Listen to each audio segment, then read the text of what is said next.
Dark clouds swirled outside the massive glass dome of the council hall. Inside, the air felt heavy with tension.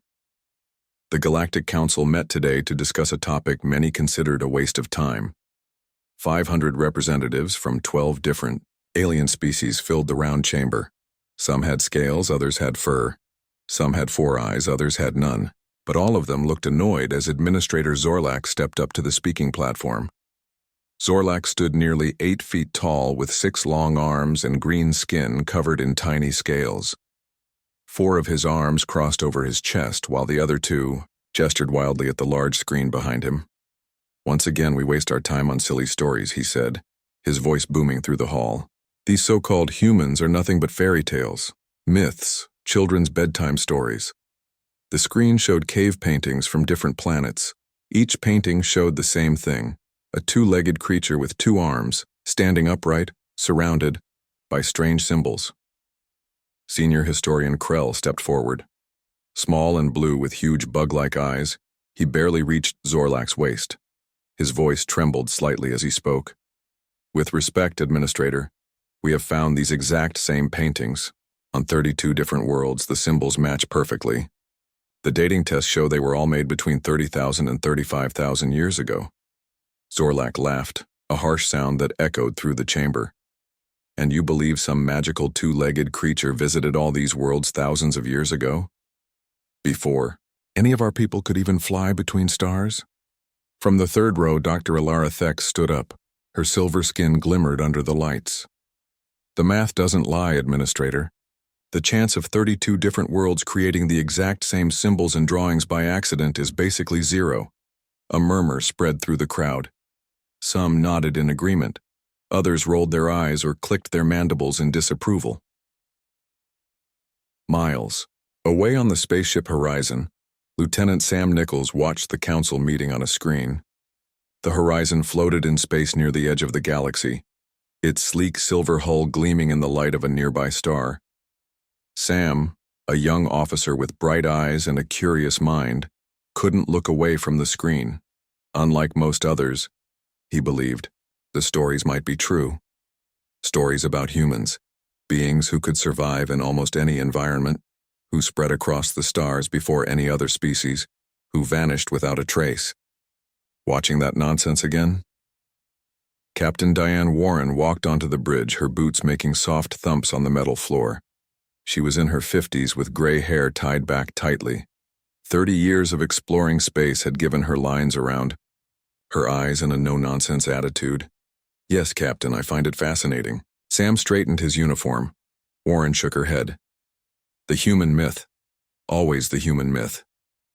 "Well, guess what? Admiral Bennett just sent new orders. We're heading to Epsilon 4, another set of cave paintings to check out." Sam's eyes widened. "Really? But I thought after the last 3 sites turned up nothing." "That's our job, Lieutenant. We explore, we investigate, even when it seems pointless." Warren sat down in the captain's chair and pressed a button on the arm. "Helmsman, set course for Epsilon 4. Standard speed." "Yes, Captain," came the response from the front of the bridge. Sam couldn't help feeling excited. "Do you ever wonder, Captain, what if the stories are true? What if humans really existed?" Warren's face softened for just a moment. "I've been chasing these legends for 20 years, Sam. I've seen hundreds of cave paintings, carvings, ancient structures, all with the same symbols, the same 2-legged figures, but never any real proof. No bodies, no DNA, no technology." She sighed, though I admit it would be one hell of a discovery. The ship hummed as its engines powered up. Outside the windows, stars began to blur as the horizon moved faster than light. 3 hours later, Sam sat in the ship's library, reading old reports about the human myth. According to the stories, humans could adapt to almost any environment. They could survive extreme temperatures, radiation, even the vacuum of space for short periods. They had spread across the galaxy long before any current species had figured out how to leave their home planets. And then, they disappeared. No war, no disease, no natural disaster. They simply vanished about 30,000 years ago, leaving only paintings and symbols behind. "Lieutenant Nichols?" Dr. Alan Foster's voice came through the ship's communication system. "Please report to the science lab immediately. Sam hurried through the ship's corridors. The science lab doors slid open with a soft hiss. Inside, Dr. Foster hunched over a computer screen. Tall and thin with wild gray hair, Foster had been studying the human myth for 40 years. "What is it, Doctor?" Sam asked. Foster looked up, his eyes wide with excitement. "The preliminary scans. From Epsilon 4 just came in. Look at this," he pointed to the screen. Sam leaned in. The screen showed a heat map of the planet's surface. A bright red spot pulsed near the equator. "Is that energy?" Foster confirmed. "Artificial energy, coming from underground, near a cave system with the usual human symbols." He pulled up another image. "And look at this pattern. It's not random, it's a signal." Captain Warren strode into the lab, her face serious. "Dr. Foster, I understand you've found something unusual." Foster nodded eagerly. "Yes, Captain. Energy readings unlike anything we've seen before. Not natural, not from any known technology, and it's active." Warren's expression remained neutral, but Sam noticed her hands tighten into fists. Could it be leftover technology from previous explorers? Or a natural phenomenon we haven't classified yet? "No, Captain." Foster shook his head firmly. "I've ruled those out. This is something new. Or rather," he paused, "something very, very old." Warren was quiet for a long moment. Then she straightened, her shoulders. "Prepare a landing team. We leave in 1 hour. Standard exploration gear plus extra sensors." She turned to Sam. "Lieutenant Nichols, you're with me. Your first field mission." Sam's heart raced. "Yes, Captain." As Sam prepared his gear, he couldn't help but wonder, what would they find on Epsilon 4? Just another dead end? Or something that would change everything they thought they knew about the past? The Horizon entered orbit around Epsilon 4 3 hours later. From space, the planet looked unremarkable, mostly desert with small oceans and thin clouds. But somewhere on that barren surface, something waited. Something that had been waiting for thousands of years. Something that might finally prove the human myth was no myth at all. Sam felt his body tingle as the transport beam placed him on the surface of Epsilon 4. The air was thin and dusty.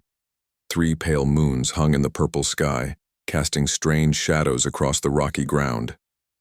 "Check your oxygen levels," Captain Warren reminded everyone. Her voice came through clearly in Sam's helmet. "This atmosphere has only 15% of what we need." Sam adjusted his environmental suit and looked around. The landing team included 6 people.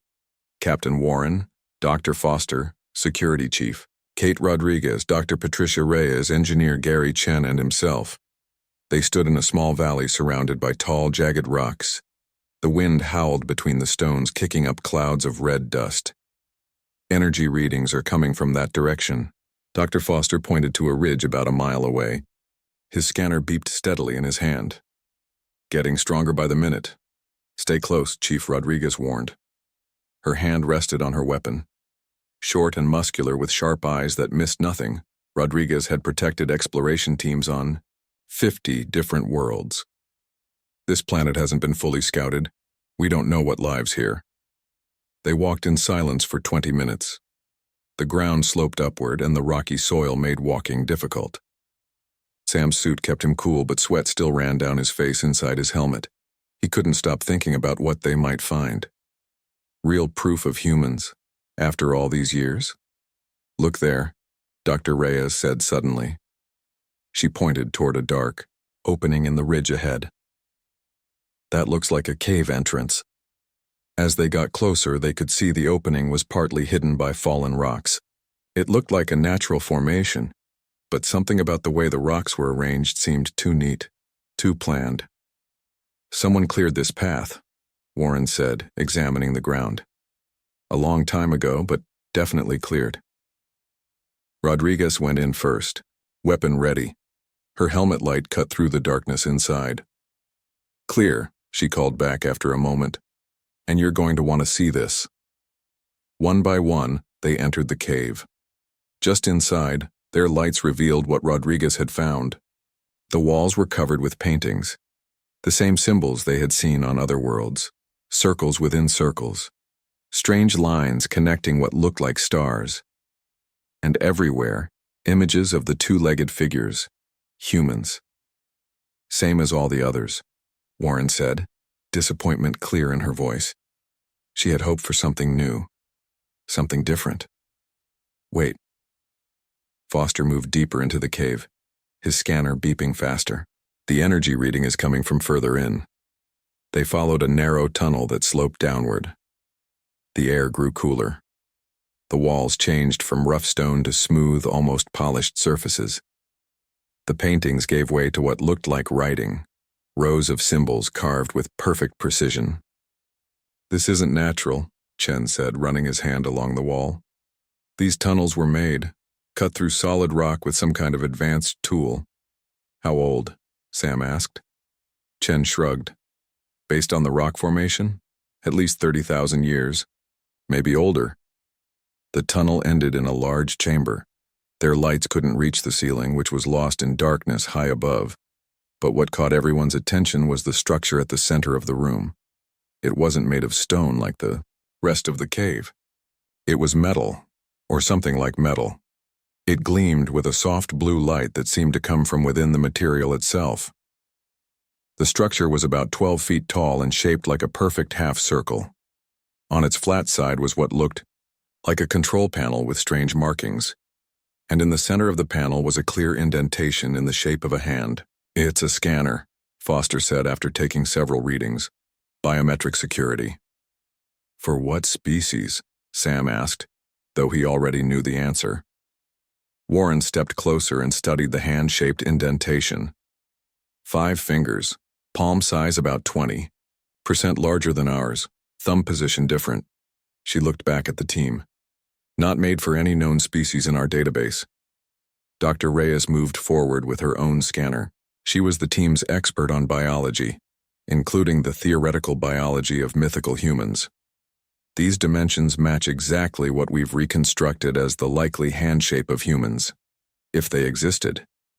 Sam couldn't take his eyes off the scanner. It's waiting, he whispered. For what? Asked Rodriguez. For a human to come back and use it. Warren tapped her communication device. Warren to Horizon. We found something significant. Request permission to bring samples back to the ship for analysis. Admiral Bennett's voice came through clearly. Granted, Captain, but be careful. We've just received word that the Galactic Council is sending observers to Epsilon 4. They'll be here within 12 hours. Understood, Warren out. She turned to the team. Take readings, images, samples of the metal if possible. We need to know what this thing is and what it does. For the next 3 hours, they worked carefully around the structure. Chen tried to take a small sample of the metal, but found it impossible to cut or chip. Foster recorded the energy pattern, which seemed to pulse at regular intervals. Reyes compared the hand scanner to their database of species. The closest match is us, she told Warren. Our species and humans share about 80% hand similarity, but that missing 20% is why we can't activate it. When they returned to the Horizon, news of their discovery spread quickly through the ship. Some crew members were excited, others were scared. If humans had really existed and if they had technology this advanced 30,000 years ago, what did that mean for all the current species? Back in his quarters, Sam couldn't sleep. He kept thinking about the symbols on the cave walls. He had seen them so many times before in reports and images from other worlds, but seeing them in person felt different. They seemed to speak to him somehow, as if they were trying to tell a story. He pulled up the images they had taken in the cave and displayed them on his wall. Something nagged at his brain, a pattern he could almost see but not quite grasp. On his 3rd night without sleep, it finally clicked. Computer overlay star chart Alpha 7 on image file Epsilon Cave 3, he said. The computer beeped and the 2 images merged on his wall. Sam's heart beat faster. He was right. Computer, adjust star chart to show positions from 30,000 years ago. Account for stellar drift. The star positions shifted on the display. Now they matched the symbols perfectly. Sam rushed to Dr. Foster's lab, not caring that it was the middle of the night. The symbols aren't just writing, he explained breathlessly to the sleepy scientist.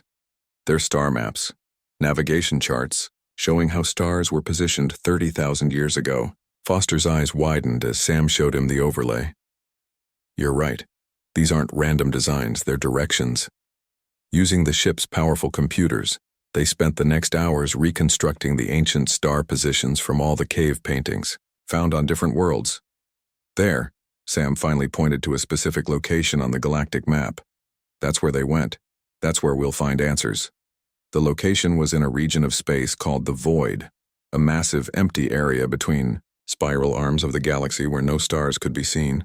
It was a place ships avoided because there was simply nothing there, or so everyone thought. Warren looked skeptical when they showed her their findings, but she agreed to forward the information to Admiral Bennett. 3 days later, new orders arrived. The Horizon was going to the Void. The Horizon moved slowly toward the edge of the Void. Through the large windows on the bridge, the crew could see stars becoming fewer and fewer until ahead of them lay only darkness. Complete emptiness, or so it seemed. Scanning range maximum, Captain Warren ordered. She sat tense in her command chair, eyes fixed on the main screen. Sam stood at his station, heart beating fast. After a week of travel, they had finally reached the coordinates he had discovered in the cave paintings. If he was wrong, if there was nothing here, his career might be over. More importantly, the greatest mystery of galactic history would remain unsolved. No unusual readings. Operations Officer Jake Phillips reported. A serious man with a shaved head and steady hands, Phillips had been scanning the Void for 3 hours without a break. No energy signatures, no gravity distortions, no radiation. Nothing but empty space. Warren sighed. Continue forward. Slow speed. Keep scanning. For 30 more minutes, the Horizon crept deeper into the Void.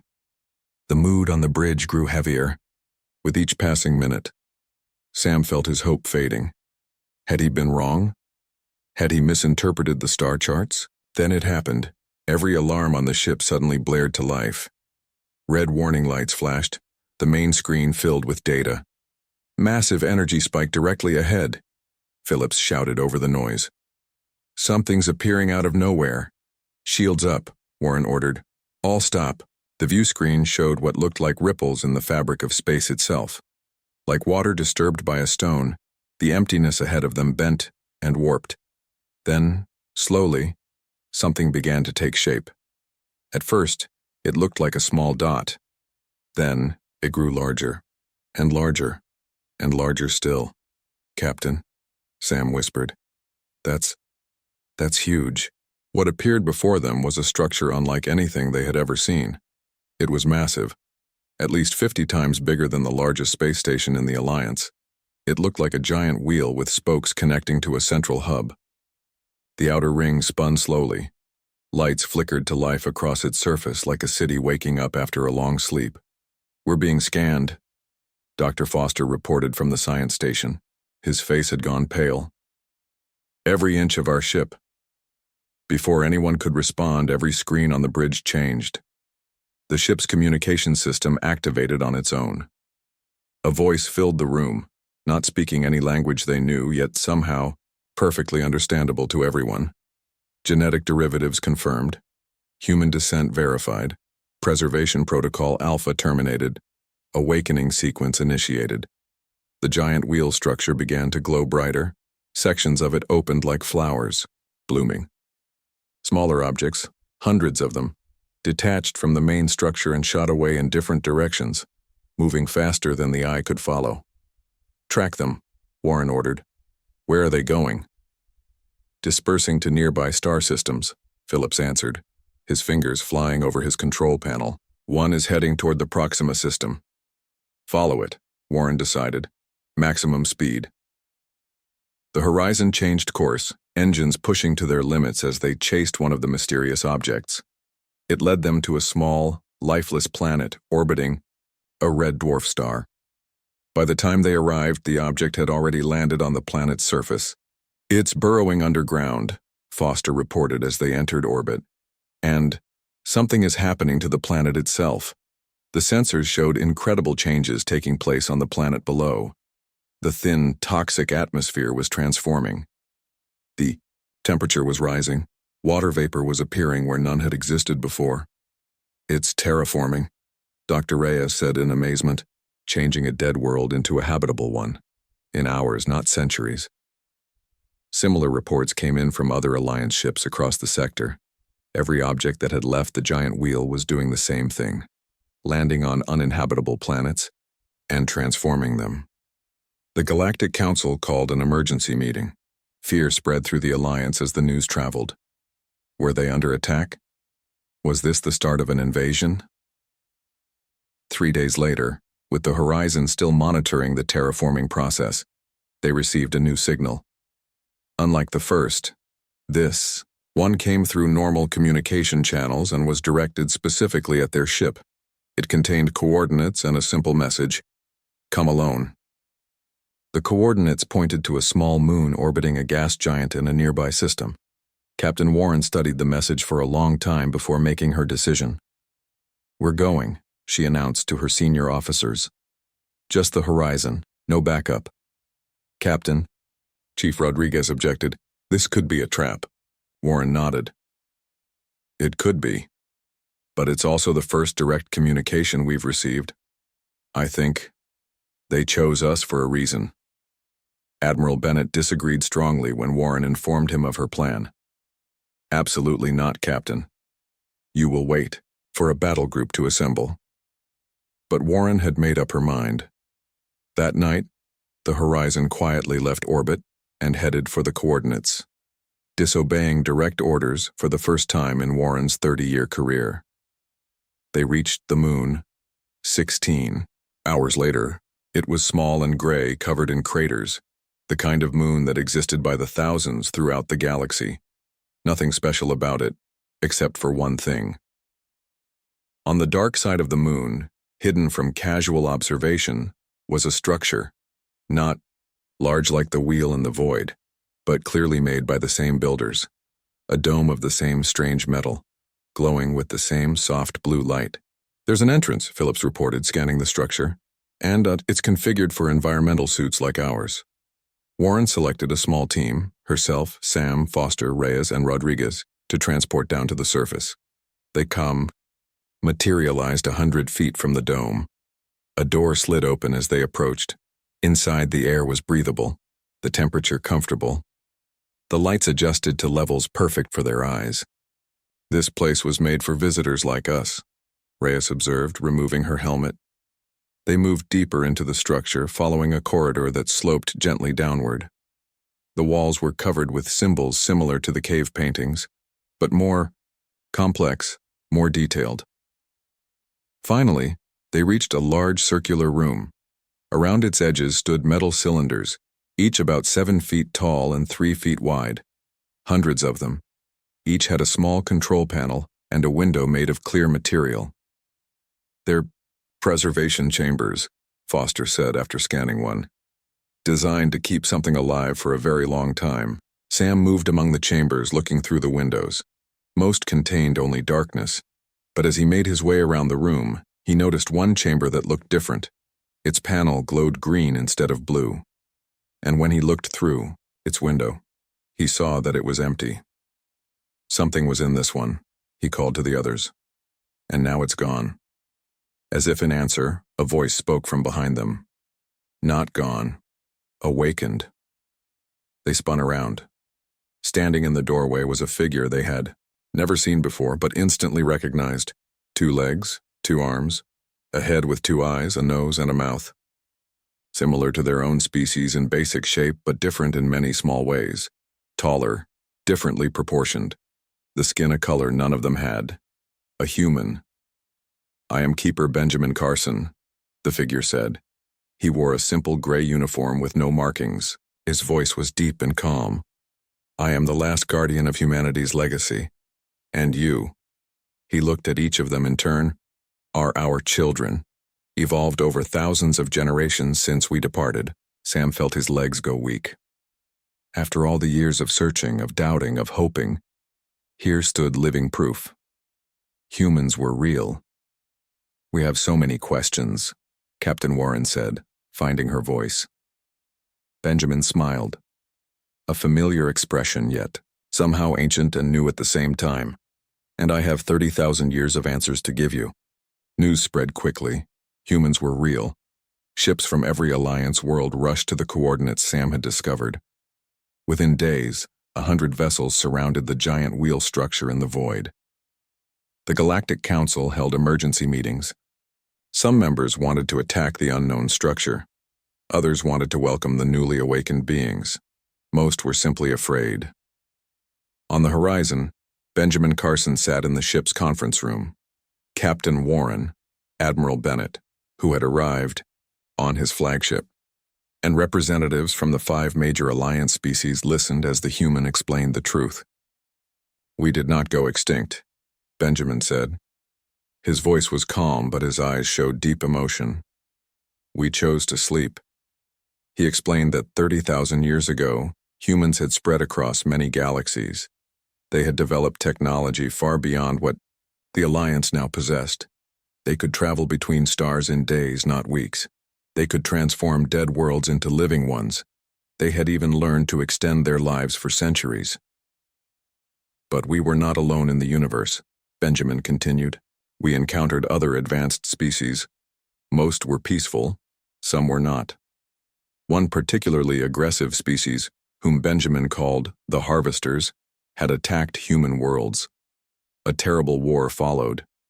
The Harvesters were eventually defeated, but at great cost. Human civilization was severely damaged, their numbers reduced. We faced a choice," Benjamin said. "Rebuild or preserve what remained of our knowledge and wait for a better time." The humans chose the second option. They selected promising worlds across many galaxies, worlds with developing life forms that showed potential for intelligence. On each world, they left a small population of humans to guide evolution. These humans mixed their DNA with the native species. "You are all our descendants," Benjamin told the stunned representatives. "Every intelligent species in this alliance carries some human DNA, modified to thrive in different environments." The humans also left records, the cave paintings with their strange symbols. They built the preservation chambers where thousands of their kind went into deep sleep. And they created the giant wheel, the Nexus, Benjamin called it, to monitor the galaxies and wake them when the time was right. "But why now?" Admiral Bennett asked. "Why wake up after all this time?" Benjamin's face grew serious. "The Deep Space Monitoring Network has detected something crossing the void between galaxies. The Harvesters are returning." Silence fell over the room. The threat that had driven humans to their desperate plan was coming back. Over the next few weeks, more preservation chambers opened across dozens of systems. Thousands of humans emerged from their long sleep. They shared their knowledge and technology with the Alliance. Ancient systems dormant for millennia came back to life. Not everyone welcomed the humans. Administrator Zorlak led a faction in the Galactic Council that called them invaders, not ancestors. He questioned their story about the Harvesters, suggesting it was just an excuse to take control of the Alliance. "Why should we believe them?" Zorlak demanded during a heated council session. "They appear from nowhere with tales of ancient wars and mysterious enemies. They claim to be our creators. This is just a trick to make us obey them." Others felt differently. Dr. Alara Thex led the scientific community in studying human DNA. Her research confirmed Benjamin's claims. All Alliance species did indeed share genetic markers with humans. The evidence was undeniable. Sam spent many hours with Benjamin, learning about human history and culture. He found himself drawn to these ancient beings who seemed both familiar and strange at the same time. "Did you know we would find you?" Sam asked Benjamin one day as they walked through the Horizon's garden section. Benjamin nodded. "The Nexus was programmed to wake us when our descendants reached a certain level of development. You proved you were ready when you decoded the star charts in the cave paintings. So the paintings were a test?" "A test and a map," Benjamin smiled. "Only a species with enough intelligence and curiosity would keep searching for answers across so many worlds for so many centuries." "You passed the test, Sam." The Alliance faced a difficult choice: reject their human ancestors and face the coming threat alone, or accept them and stand together. At first, the Council was deeply divided. But as more humans integrated into Alliance society, sharing their knowledge and helping to improve life on many worlds, attitudes began to change. On Nexus Prime, the Council approved a new monument, a massive replica of the ancient cave paintings found throughout the galaxy. Beneath it, they placed a simple message. They were never a myth. They were our beginning. 3 months after the first human awakened, the Deep Space Monitoring Network confirmed Benjamin's warning. A vast fleet of unknown vessels was approaching the edge of the galaxy. The Harvesters had returned. The Horizon, now commanded by Sam Nichols following Warren's promotion to Admiral, prepared to join the defense fleet. Using human technology, the Alliance had built powerful new weapons and shields. Thousands of ships gathered near the void, preparing for the coming battle. The night before the fleet launched, Sam found Benjamin on the observation deck of the space station where they had gathered. The human stood looking out at the stars, his face thoughtful. "Nervous about tomorrow?" Sam asked, joining him at the viewport. Benjamin turned to him. "When we left, we feared our children might never find their way back to us, that you might remain divided, fighting among yourselves instead of reaching for the stars. Instead, you found your way back to us," Sam said. Benjamin nodded. The Harvesters believed they had driven humanity to extinction. They laughed at the idea we could survive. "Until you appeared before them," Sam finished. The human smiled, his eyes, ancient yet young, locked with Sam's. "And now we face them together, not as separate species but as one family." The next morning, the greatest fleet ever assembled in the history of the galaxy departed. Ships of every design, crewed by members of all Alliance species and their human ancestors, moved in perfect formation. They were no longer 12 different species with different histories and different worlds. They were one people with a shared heritage and a shared future. At the center of the fleet, the Horizon led the way. On its bridge, Sam Nichols gave the order to enter faster than light speed. The stars blurred around them as the fleet jumped forward, carrying the combined knowledge, strength, and determination of humanity and all its descendants toward their ancient enemy. The Harvesters had expected to find a galaxy of weak, divided species. Easy prey, as they had found 30,000 years before. Instead, they would face the reunited human family, the original humans and all their evolved children. Standing together as one, they had laughed at the human myth. Now they would face the human reality. ND.